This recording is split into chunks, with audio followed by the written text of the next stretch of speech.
شیطان بعض لوگوں کے ذہنوں میں یہ وسوسہ ڈالتا ہے کہ میں تو دین کے قریب ہو رہا ہوں، اللہ کے قریب ہو رہا ہوں، اور مجھ پر آزمائشیں کیوں آ رہی ہیں؟ سنو سبحان اللہ، اللہ کے حبیب علیہ الصلوۃ والسلام کی کیا شان ہے۔ ہم اعلیٰ حضرت ایسے ہی نہیں کہتے کہ میں نثار تیرے کلام پر، ملی یوں تو کس کو زبان نہیں، وہ سخن ہے جس میں سخن نہ ہو، وہ بیان ہے جس کا بیان نہیں۔ میرے آقا نے کم و بیش 1450 سال پہلے یہ مسئلہ سالو کر دیا۔ حضرت سیدنا سعد بن ابو وقاص رضی اللہ تعالیٰ فرماتے ہیں کہ میں نے عرض کی یا رسول اللہ صلی اللہ تعالیٰ علیہ وسلم، سب سے زیادہ مصیبتیں کن لوگوں پر؟ گلی مکا دی نا، پنجابی بچ کہتے ہیں نا، گالی بات ہی ختم کر دی۔ حضور یہ بتائیں سب سے زیادہ مصیبتیں کن لوگوں پر آئیں؟ پیارے آقا نے فرمایا انبیاء پر۔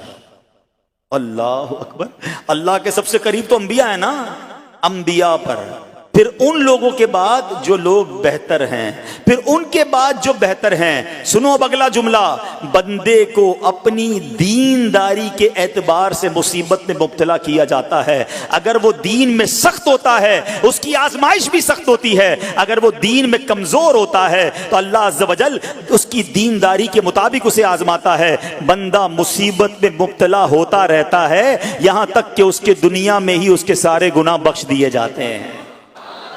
گویا اللہ کی یہ رحمت ہے کہ بندہ بڑا نیک ہو رہا ہے، رب چاہتا ہے کہ اس بندے پر آزمائش بھیجوں، میرا نیک بندہ صبر کرے، اس کے گناہ معاف ہو جائیں اور میرے پاس آئے تو اس کو جنت میں داخل کر دوں۔ اللہ اکبر۔ اے پیارے اسلامی بھائیو، یاد رکھنا، اب جو میں نے ایک سوال قائم کیا تھا نا کہ یار میں تو دین کے قریب، میں تو اللہ کے قریب ہونے کی کوشش کر رہا ہوں اور ایک کے بعد ایک آزمائش آ رہی ہے، یہ کیا ہے؟ اب ایک اور حدیث سن لو، سبحان اللہ۔ حضرت سیدنا انس رضی اللہ تعالیٰ عنہ سے روایت ہے، سرکار والا تبار، ہم بے کسوں کے مددگار، شفیع روز شمار، تو عالم کے مالک و مختار صلی اللہ تعالی علیہ وآلہ وسلم نے فرمایا، جب اللہ عز و جل کسی بندے سے محبت فرماتا ہے، سننا ذرا غور سے، اللہ عز و جل جب اپنے کسی بندے سے محبت فرماتا ہے یا اسے اپنا دوست بنانے کا ارادہ فرماتا ہے تو اس پر آزمائشوں کی بارش فرما دیتا ہے۔ اللہ کریم اس پر محبت بھی فرما رہا ہے اور آزمائشیں بھی بھیج رہا ہے۔ دوست پر آزمائشیں کون بھیجتا ہے؟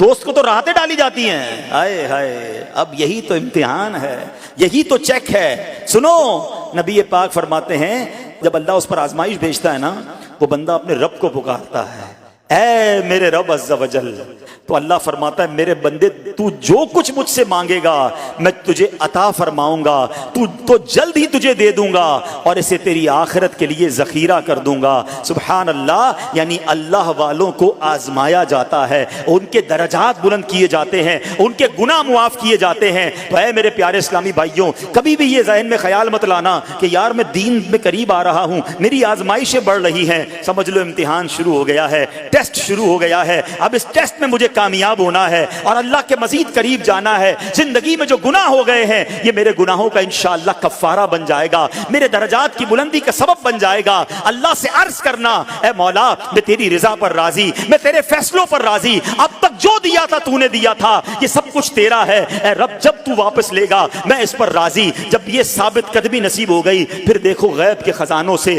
کیسا آپ کے دل پر سکینہ اترے گا، پھر کیسا آپ پر رحمتوں کا نزول ہوگا۔ تو اے میرے پیارے اسلامی بھائیوں، مصیبتیں آ چکی اور آنے بھی والی ہیں، پہلے ذہنی طور پر تیار رہنا، مگر صبر کرنا۔ یہ چند دنوں کی، چند گھنٹوں کی، چند لمحوں کی مصیبت ہے مگر یہ تمہارے درجات کو بلند کر دے گی۔ رب کریم صبر کرنے والوں کو پسند فرماتا ہے۔